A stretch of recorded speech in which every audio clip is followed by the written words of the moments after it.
to understand. Before we have a problem, I will take you there.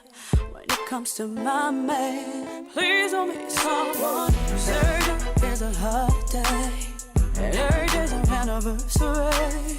You should think about the time you waste, cause my last name ain't gold train. Cause if it is good love, got it. If I need to heat it up, I got fire. Make sure I'm the best for him, for it. He's running home to me for it, and he knows whatever he wants that I'm with it.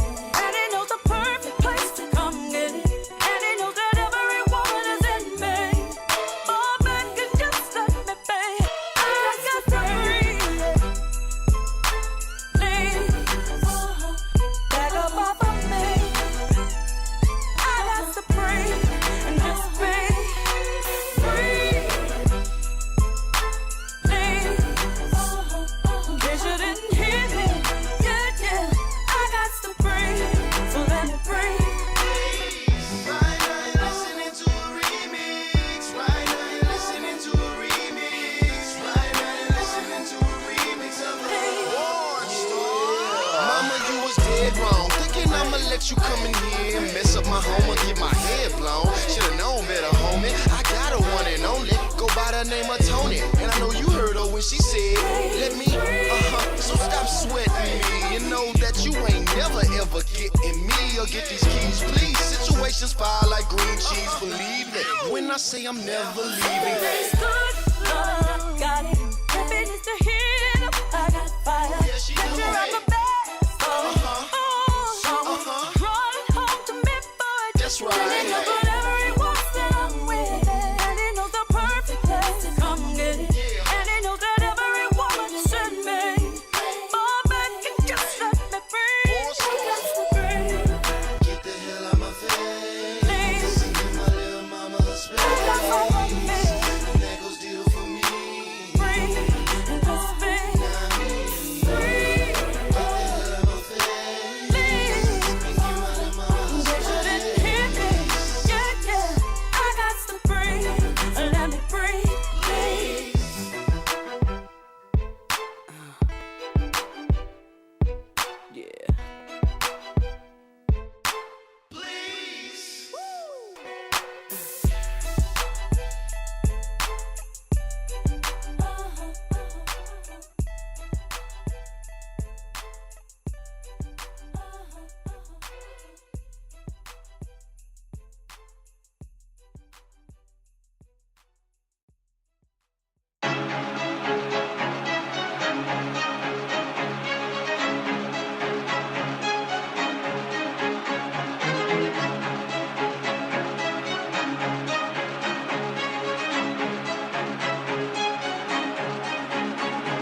it's daylight.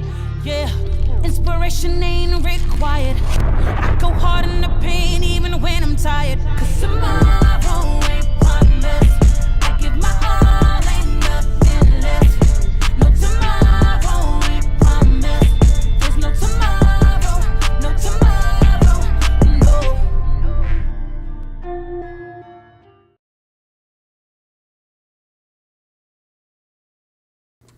Oh yeah, it's that time.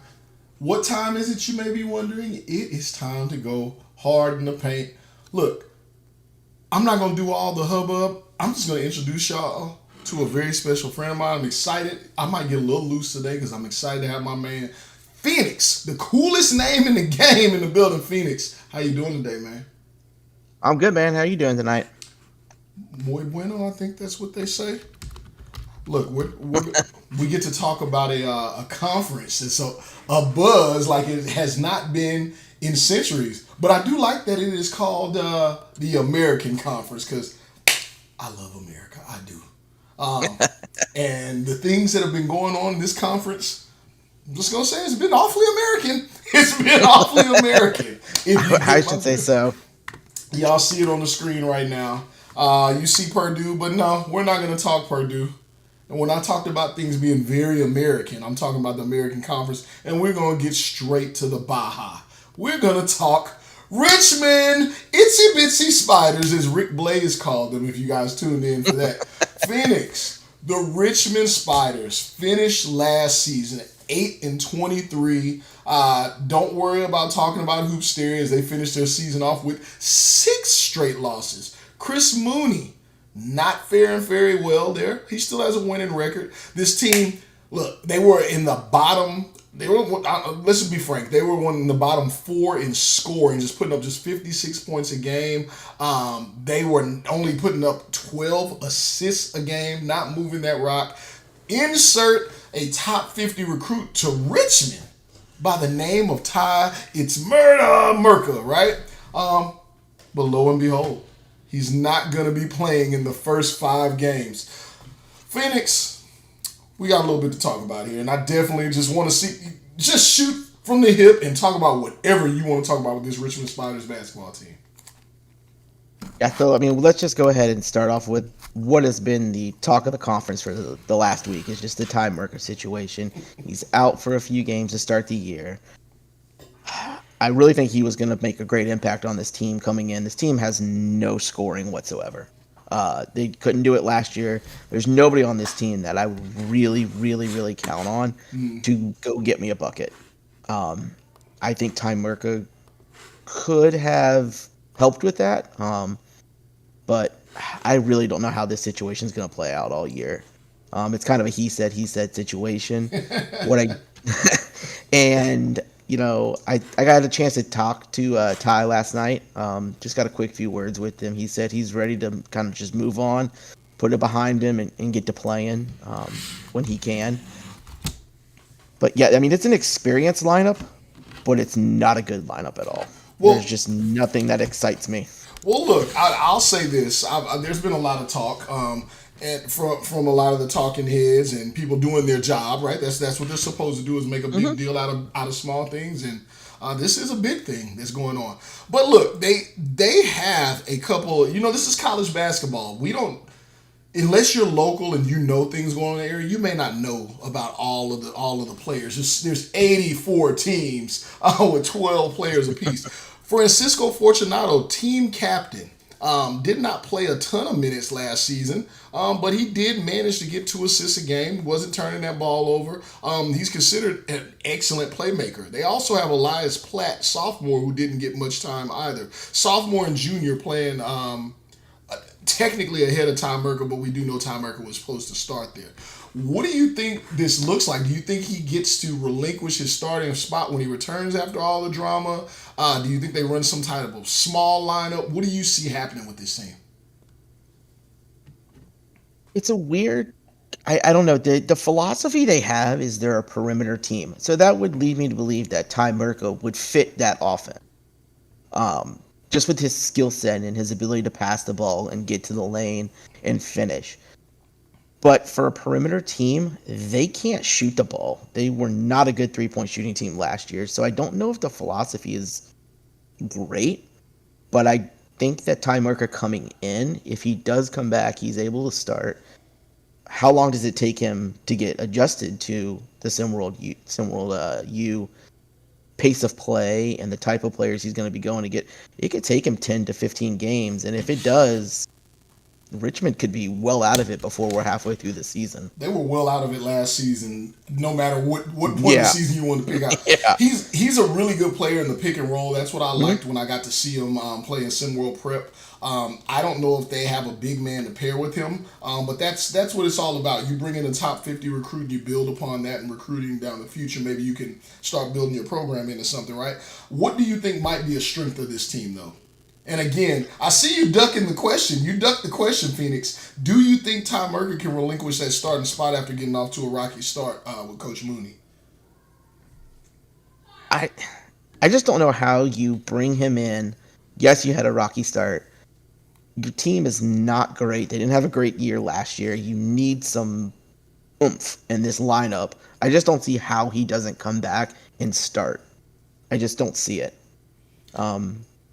Again, we're talking he said. One person said they were supposed to start.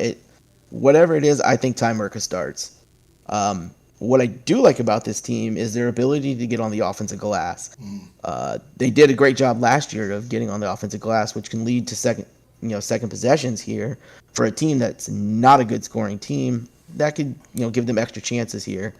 But Richmond, they need scoring and they need 3-point shooters. That's what they're going to be having to look for here for next season. Bringing back a lot of juniors. Braylon Lash comes back. Hopefully he can build on a decent season. Chance Milton-Jones led the team in scoring. He's another one of those guys that you're talking about that gets on the glass. And then, like you said, insert Ty Merker when he comes back. They did pick up a little bit more size than they had last season. Jordan Washington, a freshman, 2'11". We'll see where he fits in. One of the things is Chris Mooney has not solidified this starting lineup yet. We still don't know exactly what it's going to be. We expect it to be Ty Merker despite that debacle. But I'll say this before we move off of my last comment about Ty Merker. I think maybe there was a fan that was saying it in social media. Maybe it was Rick Blaze. I'm not sure. But when you bring in a player like Ty Merker, right, and I'm not talking about the personality and all the stuff these kids just say you can just talk trash to your coach, call him a clown. Yeah, just disrespect your coach and expect to get me. Yeah. I'm not going to do all of that. I'm not getting that. But when you bring in a playmaker that is supposed to run your offense, right? We're talking point guard. We're talking quarterback of the team on a football team. We're talking about the catcher who's calling the pitches and the throws in baseball. That person is an extension of the coach, right, on the court in the field, and you need to be in sync. More so, they need to trust that if they give you a direction, that you're going to follow it, even if you disagree. You agree with that? I agree with it. I mean, we're going to see it in some other teams that they've got that leader on the floor that is that extension from the coach, and how's that trust going to be between Mooney and Merka? Yeah. Going forward, is Coach Mooney going to have that trust in Ty Merka to do as he's told, and lead the way that Mooney wants to? That's something we're just going to have to watch throughout the rest of the year. I don't know. I'm a petition at some point for a lot of these freshmen and kids still in high school to just take over as owners and coaches of teams. Look, all right. So hot seat, Phenix. Your name's Phenix, and I'm gonna put you on the hot seat. Do they have a better record than they had last season when this one's all said and done? 8-23. Do they have a better record? Do they make it in Hoopsteria? I'll go ahead and start the easy part. No, they do not make it to Hoopsteria. They won't even come close. We'll put that to rest. I'm sorry, all you Richmond fans. We'll go ahead and put that to rest. All six of you. All six Richmond fans. You guys aren't making it. So just go along for the ride and see where it takes you. But it ain't going to take you to Hoopsteria. I mean, maybe. I see the ceiling as maybe 10, 11 wins. If they get a couple games that go their way that, just the ball bounces the right way. I think they're going to struggle at the beginning without Ty Merka, to be completely honest. Hey, shout out to the chat getting involved in the conversation here. We got a lot of people tuned in. We need even more. Make sure y'all get in your locker rooms. You tell your players. You tell your absentee ass coaches to show up as well to this stream so they can get some info and maybe move their way up to SimWorld U. We get up to 50. I think we're gonna give away 5,000 EMs. And yes, training. In-gym trainings around the corner. But look, Jay Midoriya brings up a good point. I said I was done talking Time Merker. I lied. I have one last question before we move on. What is the reception going to be for him when he does take the court in Virginia on the home team? What's going to happen? That's a good question. I have no idea how this is going to go. I mean, he's a freshman. Just do as you're told. Like, just, you know what? You're going to learn coming into the program. It's the coach's way or the highway. And I just think, I don't think the fans are going to be too hard on him. I mean, I think they understand he's a young kid. He's going to make mistakes. That's just part of life. I don't think it'll be too terrible for his, when he steps on the court. Very polarizing kid playing in a small school. I'll tell you this much: if he makes his way to the pros, it will not stop. He is the John Cena. He's the heel version of John Cena. He's the heel John Cena of SimWorld U. You love him to death. You got the T-shirts. You co-sign him calling the coach a clown and everything. You love his dirty draws. Or I've seen a lot of players there, not big time fans of Time Merker, but you know what he can do? He can move that rock. Let me ask you this. We talked recruiting really quick. It looks like Richmond's already worked well for them as they brought in. They're going to be bringing in after this season. They got a commitment from the number 9 recruit on the planet in Frey Maxwell out of Massachusetts. What else are they going to need to bring in? We see Chance Milton Jones. They have a couple of seniors that'll be departing. What else do they need to bring in? Shooters, scorers. That's what they need. They need somebody that can stretch the floor. Somebody that can pick and pop or spot up 3-point shooters. They need somebody that they can rely on to consistently hit jump shots to kind of just spread that defense out. Well, look, speaking of spreading defense out, there was a team last season who had a young kid by the name of Benari James. Let's talk Davidson. Davidson's in the house. 18-15 last season. I would say it was probably an underwhelming season, to be honest. A lot of people had higher expectations for this team, but they were in the American Conference. Defense was a challenge for them. Rebounding was a challenge for them at times. And they just didn't get a lot of help for Benari James, incoming freshman. He returns 15 points a game, but he's injured, Phoenix. He's injured. We don't know when he's going to be returning. That is a tough blow, especially for a team that, like you said, kind of underwhelmed last year, and he was kind of their star and their shining star. I mean, he's a potential lottery pick, is what is what the scouts are having him out right now, and having him miss, who knows? Could be 5 games, could be the whole season, who knows? That's going to be a kind of a big blow to Davidson, especially when they were really on the cusp of having a great season. I mean, they had a good season. 18-15 isn't terrible, especially in this conference, but they were kind of on the cusp of having a great season if they got a couple games to go their way. He was 15% of their offense, maybe 20. You still got Nick Hugo there, but I don't know what that looks like without Benari James on the perimeter, free up some space for you. Deontay Odom, pretty athletic freak, but they do have Jameel Wright Foreman, the senior's still going to be there. They bring in Jacob Chandler from the United Kingdom. There's a lot of talk about this kid. Strengths, weaknesses. Look, Matt McKillop last season, he could just give Benari the ball and let him go, Phoenix. What is the philosophy going to be this year? Are they going to have to do it on the defensive end? Which, again, they had their moments last season. Yeah, so I think the defense is going to have to get way better. Especially without Benari James, they're not going to have that semi-high-powered offense, as we'll call it. The defense is going to have to get way better. They're going to have to rebound the ball way better than they did last year. They just were not a good rebounding team, and I think that hurt them and led to some of their defensive problems. But they do shoot the three ball decent, decent to good, we'll call it. I think that's going to be a key to keep them in the games. But, just they're going to have to find somebody to shine without Benari James, and I just don't know where you're going to go with that at this time.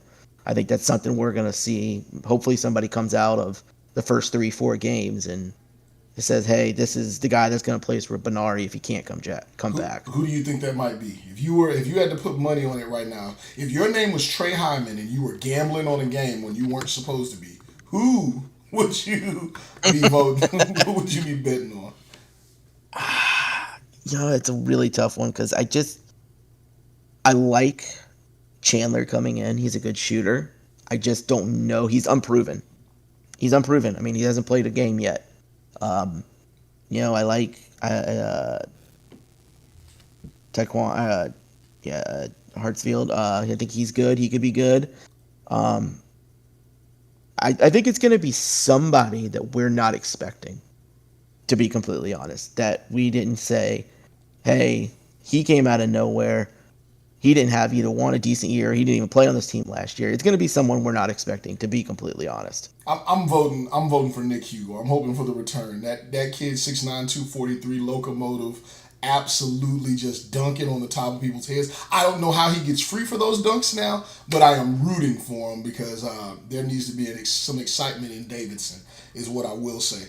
As far as prediction, we'll keep this train moving. We're in the American Conference here, and we got some teams to get to. We're probably going to take some time with. 18-15 last season. They did make their way into Hoopsteria. I think we both know they're probably not going to end with that record. Is it a winning record? Or are they below 500? Where do you have them, Phenix?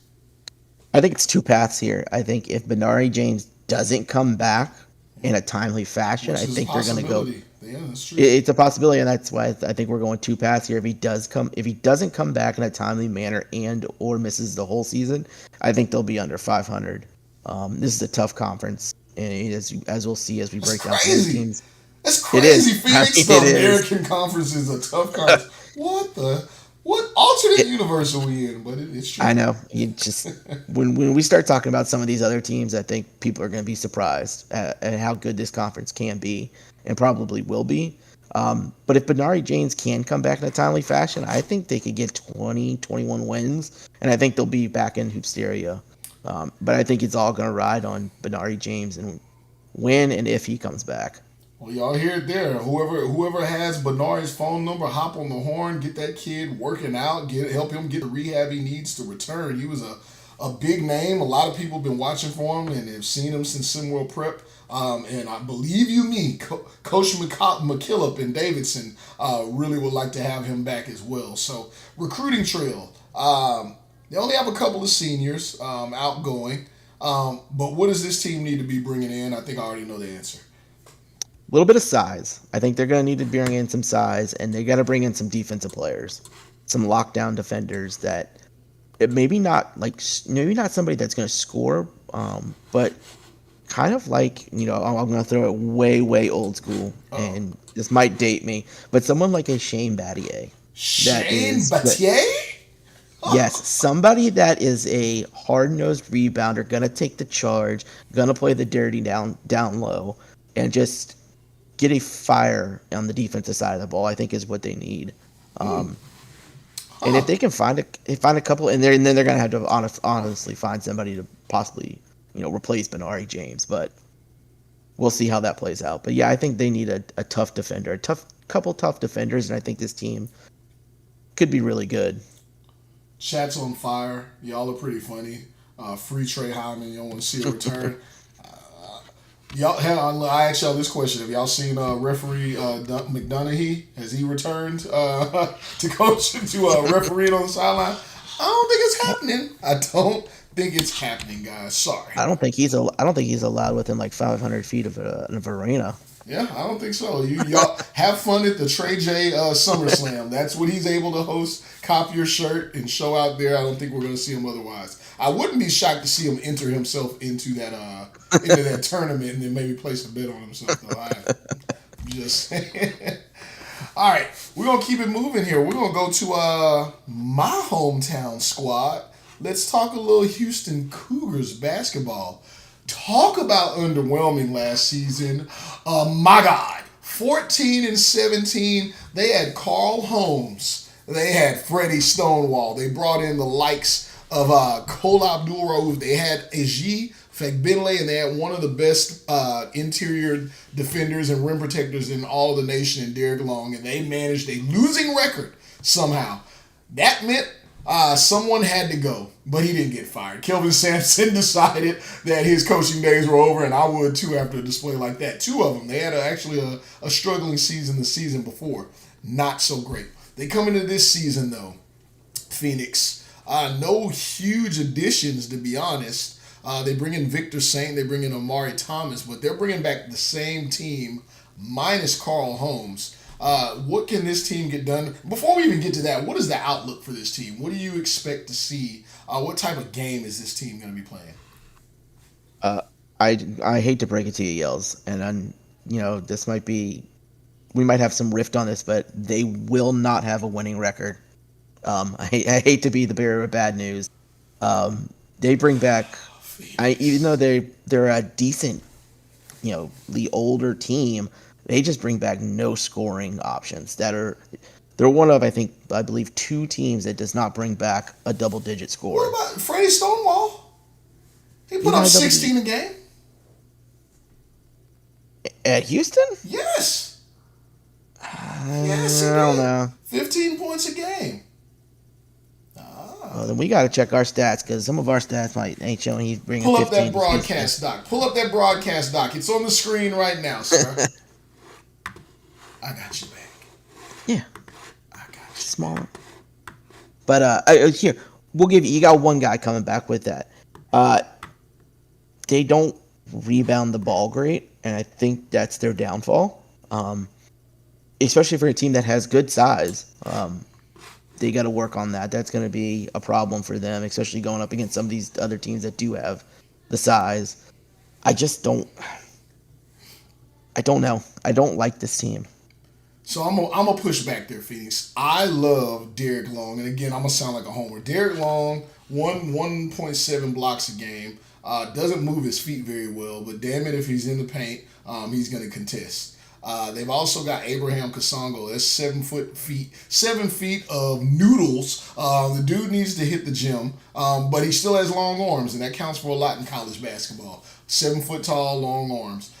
Then you got Cole Abdul-Rauf, Aji Fagbenle, and Freddie Stonewall. They're all 6'4", 6'5 plus.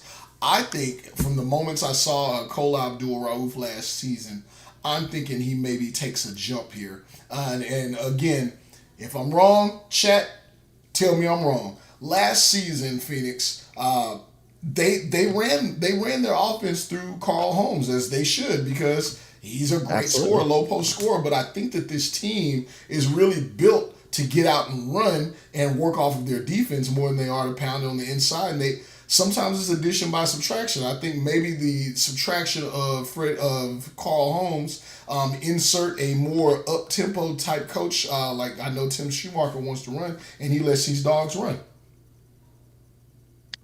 Yeah, I mean, I agree with I like the Homer alert comment coming in. But yeah, I mean, I don't know. They're in my eyes. I mean, I've looked at this team 3 different times, and I think I might have changed my tune 3 different times. I keep going back and forth. I think they could be good, and then I think there's times that they showed they can be bad. I just don't think they're. I think they finished probably 4th, 5th in the conference, somewhere right there. They could have a shot at the top if they pull off a couple games against Jackson State, Memphis, SMU, but those 3 teams are going to be really, really, really, really tough to beat. So did you give them you gave them a final prediction? Is that what I heard there? What was their record wise? You said below 500? I think right at 500, maybe. Maybe a tick above. I'll go a tick above 500. But I mean, we saw teams last year, and especially in the Big Ten, that were at 500 and in second place in the conference. It's the Big Ten. That is the Big Ten for you. That's the Big Ten basketball. I just, the team's good. I think they're not quite there yet. I just don't think they're there yet. I don't think they're at the level of SMU, Jackson State, and Memphis just yet. No, not at all, and we'll get to them. But I do think that they're making moves in the right direction. I think a lot. Again, basketball is not just about stats. It's not just about players and star players. It's about system and system match. And I think that they may be on the right trajectory right now, working through those wings. So, Bob, Big Bob, is that? I see you in the chat. I'm not sure who you are, but I see a SW in front of us. So these are not sunglasses. They are shades, because I am throwing a little bit of shade today. And if anyone knows what this is, clock it. All right, let's keep it. We didn't talk recruiting here. Houston. Houston, we have a problem. And what Houston's problem has continuously has been shooting. Shooting. Is that what you're thinking they need to bring in when they get the opportunity? Yes, they need to bring in some shooters, some pure shooters, jump shooters that can light it up. That is what they've been missing. I think if they can find a couple, and they don't even have to be big time players, just consistent shooters that they can count on, and I think they'll be fine going forward. Okay. Well, we'll look forward to it. I know you're the scouting guru. I know you'll keep us up on that. I know that you will let us know what's going on. Because you're very studious. Were you studious in school, Phenix? Oh, absolutely not. No? No, not a chance. We'll see what happens here.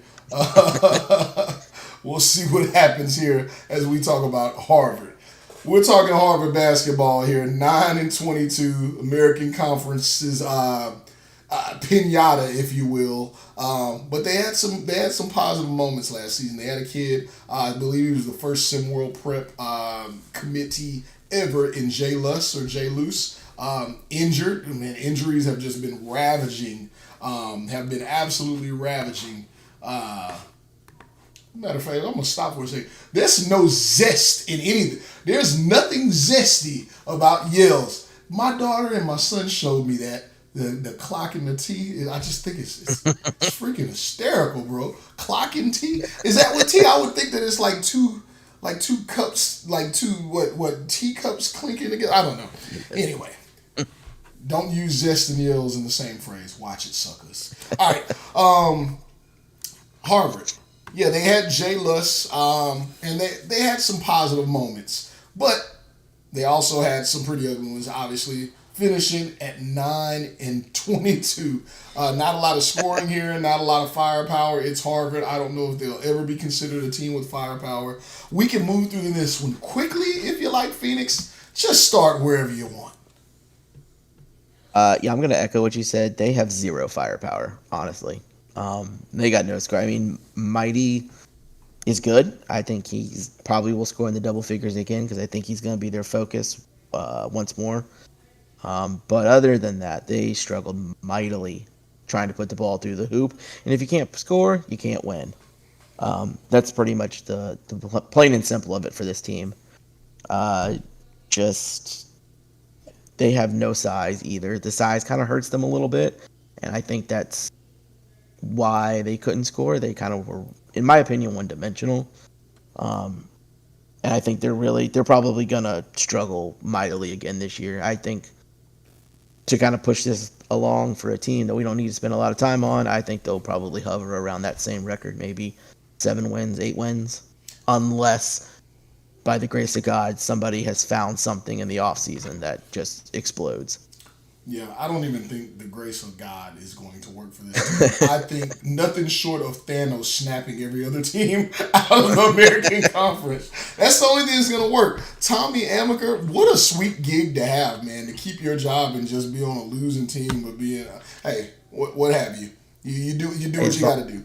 Leah Lark is an absolute spark plug, a freak athlete. They are going to, I can tell you what, between Leah Lark, Javion Deck, what we saw from Macklin Mighty last season, and a couple other freshmen that they brought in, Kai Williams and such. What I do think we'll see is some excitement, like excitement you haven't seen from a Harvard team. Normally, you see that Harvard run that Princeton offense, and that's so funny, right? That they would run another Ivy League team's offense, but you see the ball move, no stars. But I think there'll be some exciting moments. I think the pick and roll will be there for them. You may see them on SimWorld Top 10.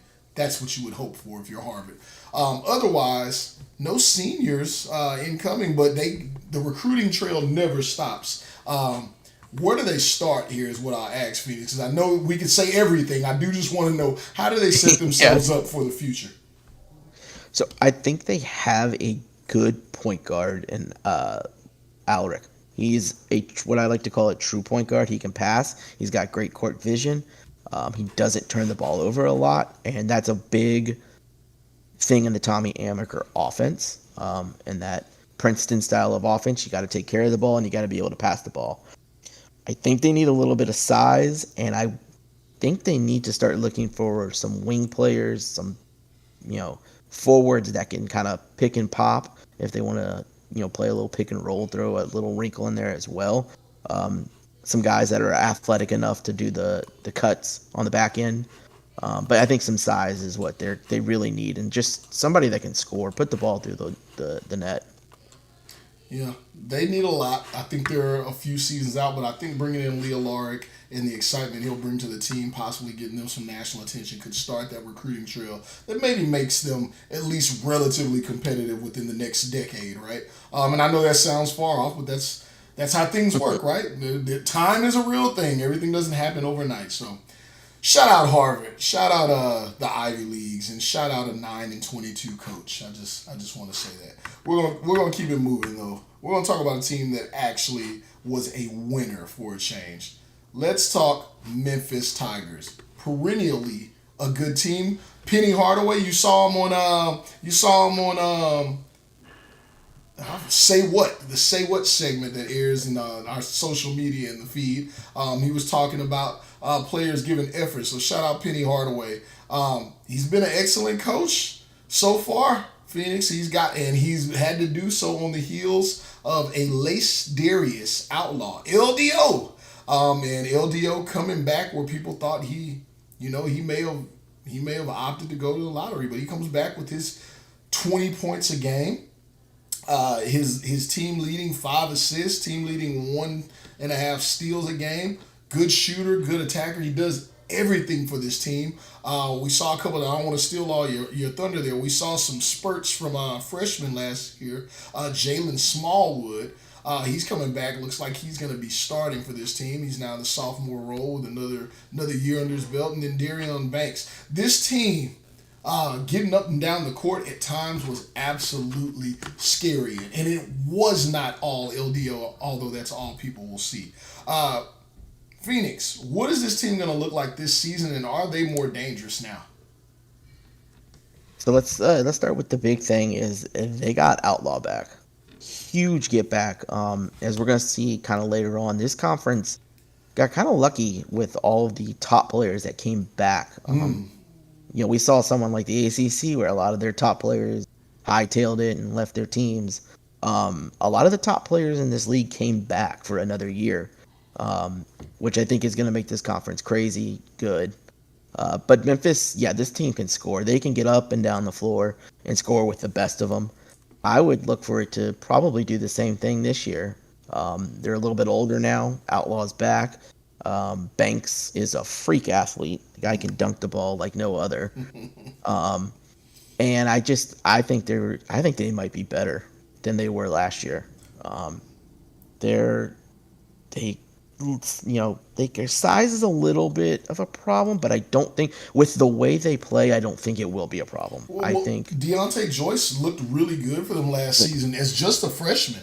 He played off the pick and roll very well with LDO. He grabbed boards. He protected the rim. I look at, when I talk size, I'm looking at not just, hey, we got a guy that's 6'10", who, when he goes out and he gets 2 fouls in the first 5 minutes, who comes in to take his size? Then what? With Duke, not to go to another conference, but you look at Duke. they got 2 guys at 7 foot. So if one goes out, they just bring in another 7-footer like it's nothing. Yeah, if Joyce goes out, who's gonna come in and fill his 6'10" spot? Is it somebody that that was at the forward position that was 6'9" that now has to shift over, and we got to replace a 6'9" guy with a 6'6" guy? That's what I'm kind of meaning by size. Is do they have size up and down the lineup and in the backup? I don't think it's complete size, but I really think Memphis. I think Memphis could be better this year. They're a year older, and the way they play is breakneck pace. Where do they land? So if they're better, that means they're headed to hoop stereo. Do they get into the Super 16? Do they etch their way into the Great 8, or do they make their way all the way to the quad? So I would say if they don't get to the 16, I would think that the season could be. I mean, we're taking before seasons have even started. There could be injuries. We're just kind of going off of what we have now. Yeah. But if they don't make it past the first 2 rounds and into the 16, I don't want to say it's a failure of a year, because they could have a great year and win 27 games. But I think they would be disappointed if they didn't get to one of the final 16 teams, even possibly one of the final 8 teams. Do you think they win the conference? We'll get to that. I like it. All right, recruiting trail. We haven't heard anything yet about anyone incoming. We know how that goes. Lace Darius has to be leaving. LDO has to be leaving this season, right? Sans injury or something of that nature. So they'll at least be filling one spot. What do they need to be doing? Not even just this recruiting season, but to continue the momentum they've had over the next few seasons there.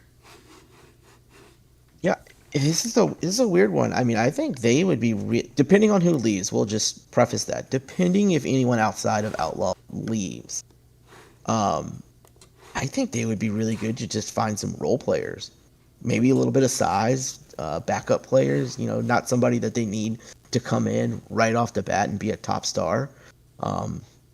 I think role players would be a really good start for them. Somebody that they can count on. Maybe, hey, we got a defensive guy. We got a guy that we can put in when we need some quick buckets from the 3.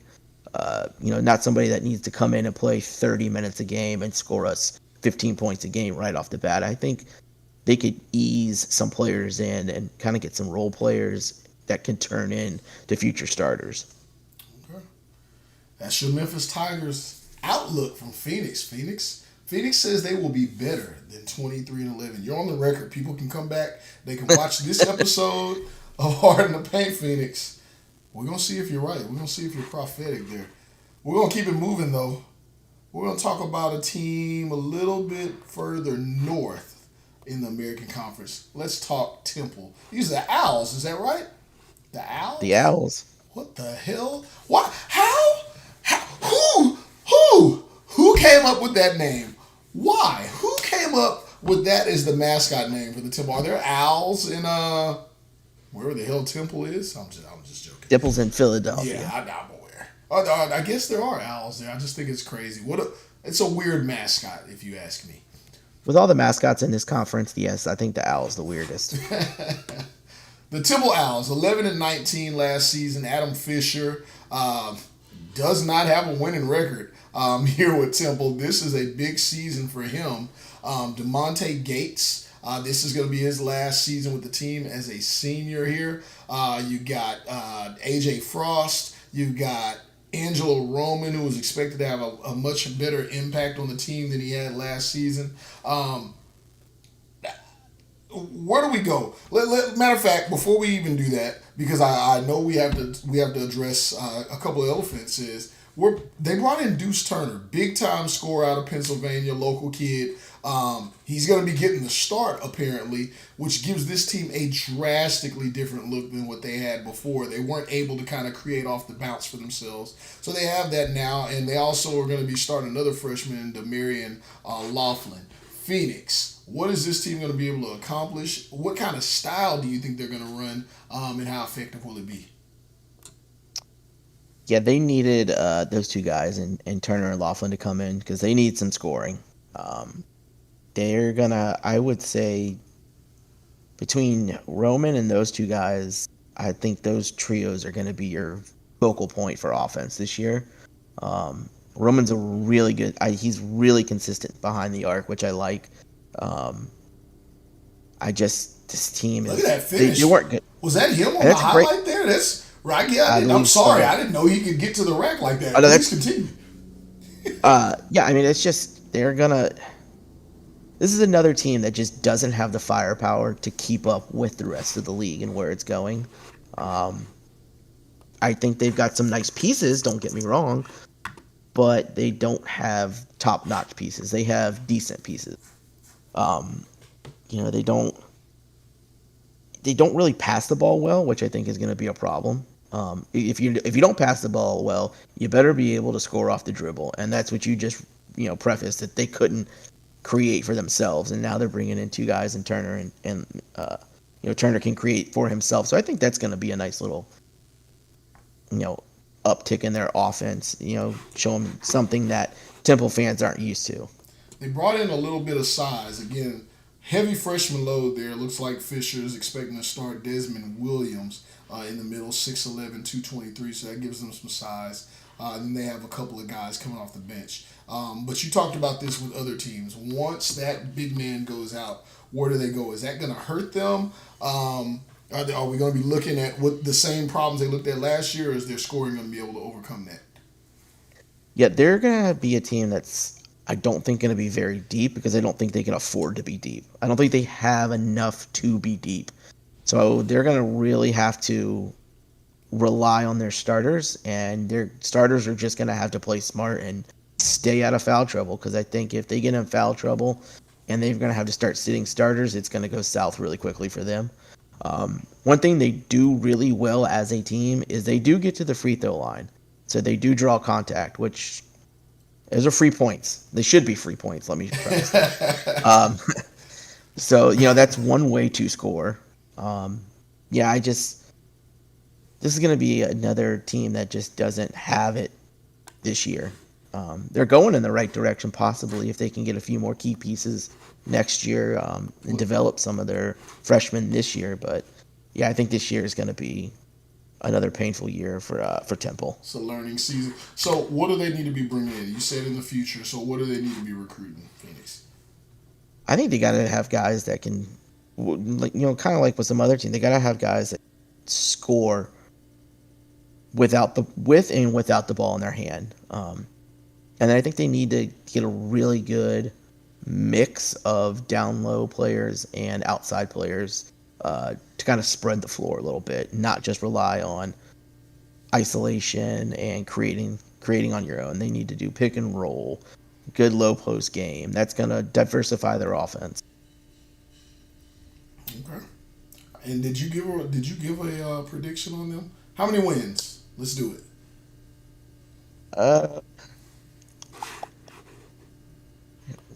I would say they should reach double digits. I'd say 10. 10 would probably be right about 10 to 11. I think would be the average, which should be right about where they're at this year again. Okay. Well, once again, we'll see if you're right.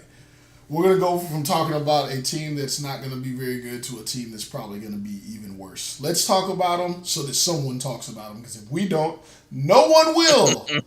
What a shock. The Wichita State Shockers. Ian Swain and company. They also have a kid by the name of Keontae McPherson who had a pretty good season. Leonidas, if you've never heard me say this, Phoenix, I am not allowed to say his name without saying it with great accent. Leonidas! Right on this team. As my daughter comes into the studio, come on in, dear. Sorry, she has to say goodnight, so y'all get to see her pretty face. Phoenix, as she says hello to everyone, let us know what this 12-20 team is going to be doing this season. About what they did last year, or what, what are they going to do? Yeah, if that, they're not. They're kind of a frustrating team, to be honest. They have really good size. They have guys that can score. they can't put it all together. I think they struggled defensively. They struggled shooting the ball from behind the. I think they're young. I believe they only have 2 juniors on the team, so they are a very young team. And I think that might play a little into their problems. But yeah, this team was kind of just frustrating to look at and watch at times because they should be. I believe they should be better than probably what they are. Yeah, I totally agree, Phoenix. Here's the thing about this team. I'm a firm believer. Look, you know, because we've shared spaces on the SimWorld team. And you see let me make sure I move the right way. You see the quote right there behind me: "No excuses, just success." There's quite a few quotes that I live by. One of them is the infamous quote that hard work beats talent when talent fails to work hard. This team works hard, but damn it, they need some talent. They need some talent bad because they're going to debunk the whole myth and people are going to be like, oh, working hard doesn't do anything. But yeah, they've got some shooters. They brought in Jawan Harris. If this kid can get some clock, that's one of the things. If I could stop and kind of break for a minute, Phoenix. I know you've been around a lot of college programs, and you can vouch for this because people think Ron Yale just kind of shoots the shit sometimes and gets it wrong. But a lot of these kids are going to be coming in as freshmen, and they can absolutely score and help these teams right away. But is a coach going to play them if they don't defend? I would say me as a coach, absolutely not. And I think other coaches hold that sentiment as well. Scoring, you can't win if you can't score. But guess what? If the other team can't score, they can't win. Right. And that's that's kind of my philosophy with this is if they can't score, they can't win the game. They really need defensive help. They weren't a great defensive team last year, and I think that hurt them a lot. They did get to the free throw line a lot. So like you said, they work hard. They're grinding. They weren't good. They, like you said, no firepower in this team that can really push them over the edge. They have decent to okay players. They need good to really good at this point. They're going to be banking on Jawan Harris to knock down some shots for them to spread that floor. But again, he's going to have to bring it defensively to touch that court. He may only get to play in moments. I look forward to watching this team. I love the fact that they're called the Shockers. What a great name, and what apropos it would be if they're able to fulfill that more often. But they're probably not going to. Let's just keep not at all. Recruiting wise, seeing here they got some work to do. Let's just say that. What is their first priority? I think first priority is I would go look for a hard-nosed defender, a guy that's willing to dive on the floor after every loose ball, stick his nose in an offensive player's, bubble, really set the defensive tone. And then I think you got to go get somebody that you can count on to score and go get buckets and, do as they need to. But yeah, I think defensive wise, they need some help there. But like you said, they need a lot. Fair enough. You ready to get the hell out of here? Get the hell out of Wichita, that is? Yes. For the love of God. I'm so sorry. I'm so sorry that we've done this to all of you, that we've doomed you to such an awful place. Kansas really does suck. I'm just going to be honest. Kansas really does suck. For any of you guys that are there, I'm sorry that you're there. Get out of there. We're getting out of there too. And we're going to a place that's even worse, the armpit of America. Have you ever been to New Jersey? Coach Drayton, yes. If you tune in, how fast did you drive? Well, let's hope that you could drive out of there without your car getting stolen. All right, look. Princeton. Princeton showed up and showed out last season. They did their thing. They really surprised a lot of people. 21-10, one of the better teams in the American Conference, surpassing some of the teams that we thought were going to be powerhouses, like Houston and others. Does the name Bruno John Misty ring a bell? Oh, I believe it does. Does the name Tyshawn Penn coming in as a junior ring a bell? It probably does to the nation now. Princeton big time balling last season. Mitch Henderson had this team rocking and rolling. We saw them play a diversified game offensively and defensively. It seemed like they could play any style that anyone needed to play at any moment. Really exciting team. What do you look forward to? More so, what do they look like for you this season, Phoenix? Are they bringing the same energy and the same style, or what? I think so. This roster is full of people that can go get buckets and get them in bunches. Like you said, this was kind of a surprise team. I don't think we expected this at Princeton, but the way they played last year was fantastic. They, at times, could do what they wanted when they wanted, and I think that they'll probably will continue in some aspects. They're a very experienced team, which I think is going to help them out. Especially as we get closer to Hoops area and into Hoops area. Been there, done that philosophy kind of for them. I think their biggest problem is the way they run their offense doesn't quite promote the 3-point shooting the way they're going to run it. I think that could be a problem if they need to score in bunches and quick. If they get behind and they need the 3-point ball, or if teams are going to start sagging in, letting just say, hey, hit it if you can. I think that's one thing they're gonna have to kind of find this year. But if they find it, then look out. But yeah, I really like this Princeton team. They were a fun team to watch last year, and I think they're going to be a really fun team to watch this year. LeVon James coming in out of Florida. This kid can shoot. He's probably going to play anywhere from the 1 to the 3, says Coach Henderson. We'll see him come in and maybe give them some relief in shooting. To your point, though, Phoenix, this team did not shoot great last season. Tyshawn Penn expected to be a much better shooter than he proved to be last season, at least statistically. But this team got to the rack. I love how they attack the basket. Is that how you overcome bad shooting, is by attacking the basket and getting to the free throw line?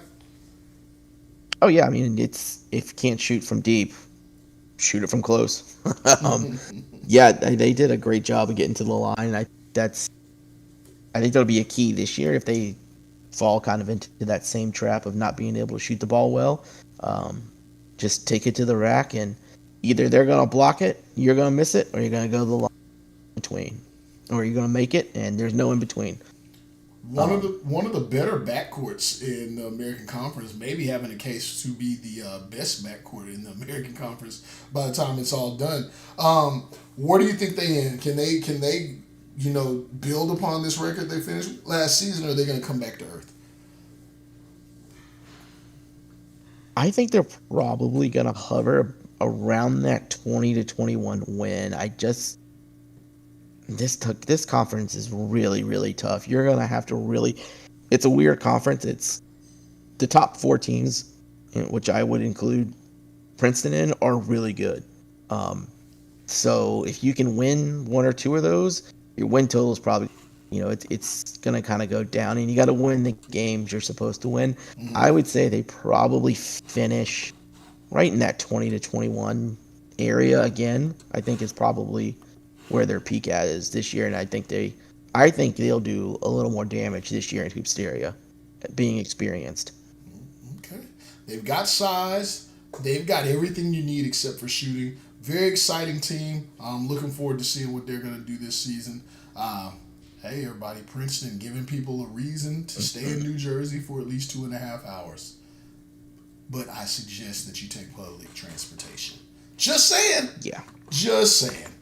Let's keep it moving. Let's. I know you've been waiting to get to a couple of these teams. I think everyone tuned in has been waiting to get to these, because the talk here is going to be about who wins this conference, and I think it probably boils down to maybe a couple of teams we've mentioned, this Princeton team and these last 2 here.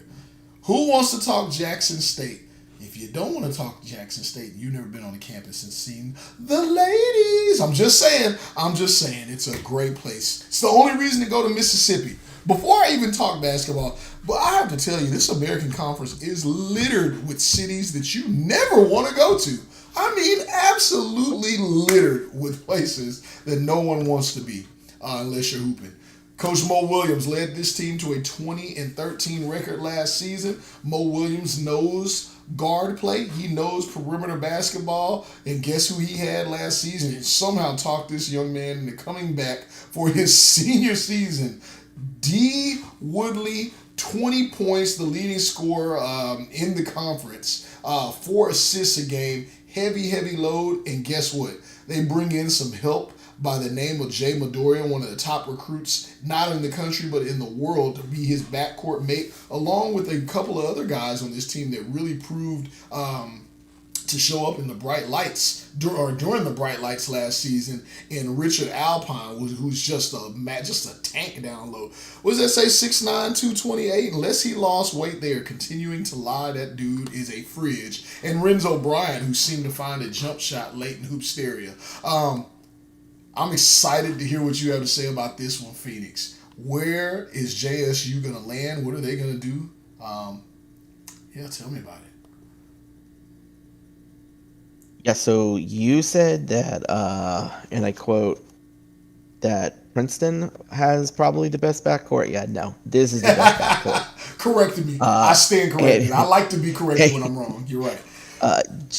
Even though Jay Midoriya has not played a game yet, like you said, he was one of the top recruits in all of the world, and now you're pairing him with a guy that was absolutely phenomenal last year and somehow is back. And I know everybody in the American side when he made that decision.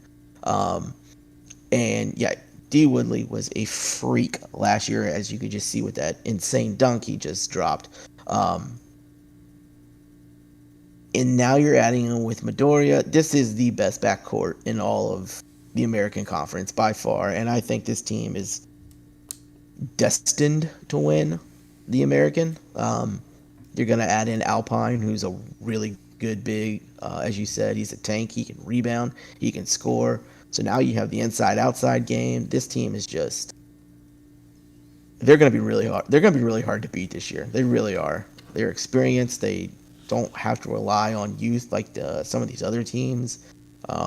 This team's going to be really good. I would doubt that I would say they win over 23, 24 games. I think they'll up their record this year. 20? Who are they beating then? Who are they beating? I think, in all honesty, and this is, I could be wrong, and more than likely I am, so we'll run the tape later this year. I think them and maybe the next team we talk about, I won't spoil it, but everyone probably knows who it is, are going to be possibly vying for 1 and 2. I think Memphis will finish third, really, this year. Wow.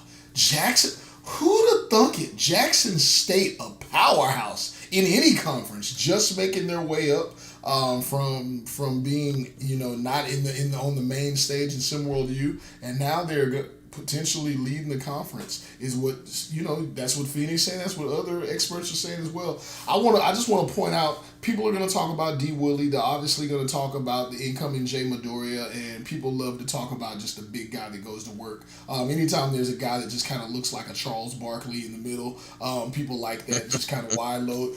I just saw a highlight of a guy that I really appreciated last season. Let's not forget he was the second leading scorer on the team. But I saw a highlight of him in, I guess, like an open run or maybe some viral footage that went around. Roy Mason is a pretty tough stop when he's moving to the rim. So this team is, I just wanted to say, because I think this team is very well-rounded. I think that they may have some of the same issues that you mentioned. So Phoenix, let's go ahead. Let's be a little critical here. If Richard Alpine gets in foul trouble, they are, as I like to say, light in the ass. They are going to, they're going to struggle. Do you agree with that, or do you think that their offense is so potent that Mo Williams is going to have them just run teams off the court? I'll say this: it depends on who they're playing and who he's in foul trouble with. If it's a lower tier team, I think they'll be able to get by with foul trouble and not having the size. If it's possibly an SMU, that's a whole different story, or a Memphis, that's a whole different story. I think that's kind of the common theme with this conference is they're front-loaded, and maybe it'll really be, as we're kind of saying, who has the better bench, possibly. I kind of agree with you that if they get in some foul trouble, they could be in trouble overall, but I think their offense. And in my notes down here, I said this was a team that can score, and by God, they added to it. So, good luck stopping them. I don't think it really matters who was out on the floor. Just good luck. Yeah, realistically, they lost nothing from last season. Yeah. They just added some more experience. They built some confidence on a season that probably should not have went the way that they believe it did, and they brought in a top recruit. So, look, are more people going to be moving to Mississippi? No, they're not. No, because nobody's doing that. There's barely any airports there, but this team is going to be able to compete. Are they going to be able to compete with this next team we're going to talk about? Before we do, though, D. Woodley, he's gone after this season. Buddy Shackelford, there's probably a couple other spots here. I wouldn't be shocked if there were at least one other kid on this team other than D. Woodley who may end up draft worthy by the time the season's over because of the spotlight that's now on this team. What are they looking forward in the future, Phenix, to keep building on what they've started here at Jackson State? Yeah, I wouldn't be surprised if Alpine, if he has another really good year, I think he probably jumps ship, and I think you're going to have to probably replace him. I think Jay Midoriya kind of eases into the D. Woodley spot. Maybe not as potent right off the bat, but I think he kind of takes over that role pretty well. Yeah, I think they're going to have to do a little... They need a kind of a big-time shooter, like a... in my notes I have down here, someone like a JJ Redick that can spread that court, that can just drill a three and say, hey, we're not just a driving team. We're not just a mid-range team. We can shoot from deep as well. And if they can find one of those guys, especially this year, if somebody comes out and starts firing from the three-point line, they're going to be really, really, really hard to beat. Okay. Well, I'm going to take a pause right here if I can, Phenix. Number one, let's go ahead and shout out the chat for a second. Excellent stuff you've been doing here so far, Phenix, before we get to this last team. But I want to say thank you to everybody that's tuned in currently. Kenyon Young on SMU. He wants to see what we're going to say about his say about his team, so he's tuned in here. So shout out to Kenyon Young. We see Biff Markham in here. Biff Markham sent me. Yeah, we're not doing that today, sir. Jay Midoriya, liking what we had to say about JSU. I see him tuned in. 35 is a really wild jersey number for a guard. Shout out to Israel Hannibal. I saw some other people in there. I don't know how much I can scroll without looking weird. Rip Akiri in the building. Bishop James, new to SimWorld Hoops and is incredibly active. That young man putting in the work, getting the film in. He's going to be a great player. I'm looking forward to watching your future. Sir Jordan Scott. Did I say Bishop James already? Yeah, that's what I'm talking about. Yeah. Losing my mind here. Y'all know who you are. You're in here. We appreciate y'all. I need to invite some more people. And before I move on, here's what I wanted to ask all evening, Phenix. As I look at you on the screen and I can appreciate the beard, the bald head and the beard, there's someone that you look like and I can't figure out who it is. Who do you get? Because I know someone says, hey, man, has anyone ever told you look like... Who is it? I'm trying it. My recall isn't working. Do you get a comparison or no? Not really. No. I mean, to kind of date myself, growing up, baseball, they used to call me River, but that's because of River Phoenix. If for those who know, you don't look who like that River is, Phoenix. but I don't look like it. But yeah, I mean, I don't think I've ever really gotten hey, you look close to and you look alike. So if anybody in the chat has any suggestions, please make them nice.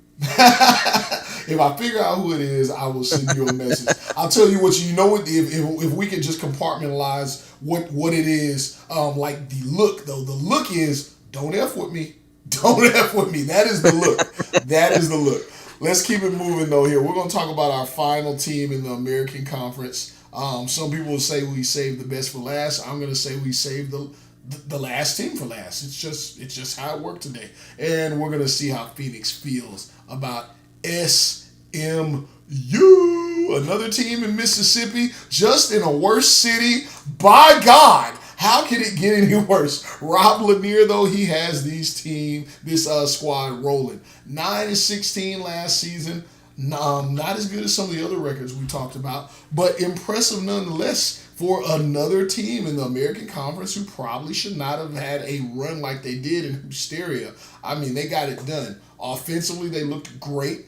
Defensively, they had some really good moments. They have some stars on this team. Go by the name of Cam Jones, who's now a sophomore. McAllen Duvall, who was just a spark plug. Kid, 16 points a game, team's leading scorer. If you need someone to go get it off the bounce, he got it done. And we talked about a refrigerator down low just a moment ago.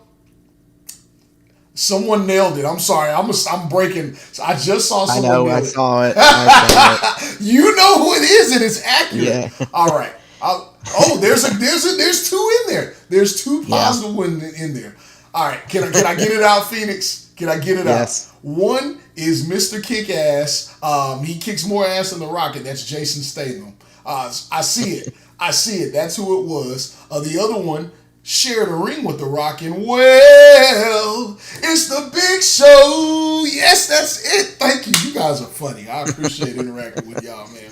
Either way it goes, don't F with them. I told you that's the look. Don't F with them. All right, back on track. They have a big guy down low. You could call him the Big Show. His name is Maury Washington, burst onto the scene, and he probably got even bigger. And now a sophomore, led this team on the glass.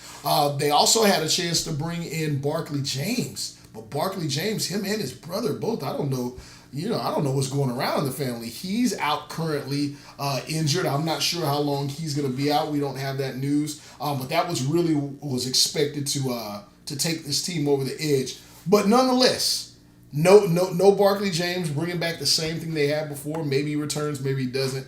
Phenix, what goes on with this team? Where do they end up, and how does it look? Yeah, so I want to start with this. If they had Barkley James, we could just go to Hoopsteria as them being the American winners, and we'll just give them the automatic bid, and we'll just play for seeding after that in the American Conference. But without Barkley James, I still think they're going to compete for the top spot in the American. This team is loaded, just loaded. They got, like you said, Washington. Now they've got Kenyon Young. They are massive. That's the type of size I'm talking about when I say, do they have the size? Those two guys are massive. This team can score. They can shoot. They can rebound. They can do it all. They have like a SWBA like size and like, yes, you know what I mean? Like they're composed and constructed like a pro team, aren't they? They're gonna give teams problems all year. Even outside of the American Conference, really, they have a chance to impose their will if they really wanted to. Down low, with the size they have in Washington, in Young.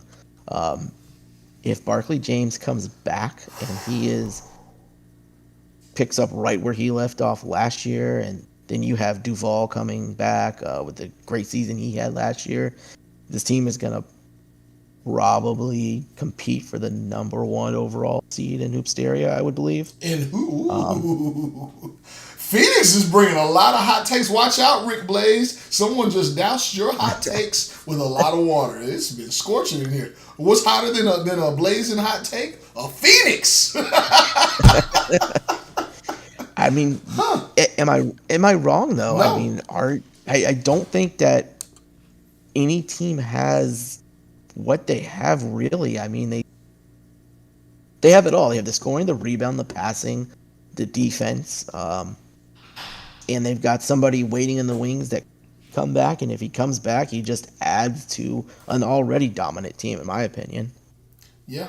I tell you what, for the sake of the American Conference, can someone hop on the horn, grab an IV, a trainer, a masseuse, whatever y'all need to do, and carry them on to the James household for Barkley and Benari, because their teams need them to really kind of put them over the hump, and I'm excited for what is probably the most, for all the hype Phoenix, everyone's like, oh, let's talk SEC.